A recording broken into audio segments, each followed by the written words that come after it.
2024-1914।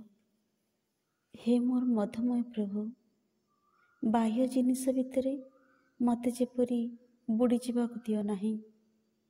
मो पाई सेगुड़िकर कौनसी रस कौनसी स्वाद नहीं। सेगुड़िक नहीं मु जदि व्यापृत थाए तार कारण है ताहा तोर इच्छा बोली। ओ मु बोध करे तोर कार्यटी जेपरी प्रयोग और उपादान उभय क्षेत्र में पुंखानुपुंख रूपे पूर्ण भाव संपादित हेउ।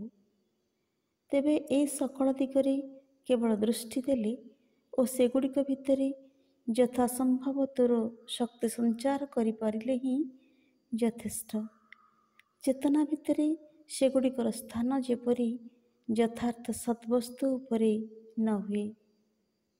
हे मोर प्रियतम प्रभु, मोर आस्पृहा चाहे तते तू जहा तार ज्ञान और तो संगे एकात्मता।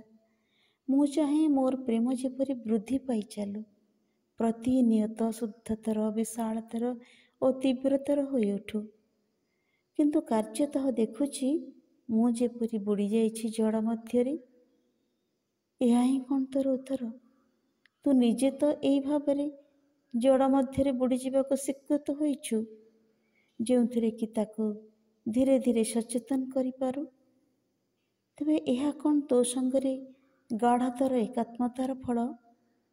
उत्तर रे तू कौन मते कथा कहिबाकु चाहू? जदि यथार्थ प्रेम जानिबाकु चाहू तेबे प्रेम करिबाकु हेबो एई भावरे अंधकार और अचेतना गर्भरे। हे भगवान, हे मोर मधुमय प्रभु, तू जानो मु तोर, तू जहा चाहू मु सर्वदा ताहा ही चाहे।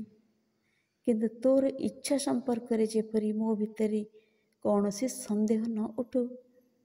मो हृदयर अचल प्रशांति भितरे जो प्रकार भी हेउ ज्ञानर आलोक जलाई।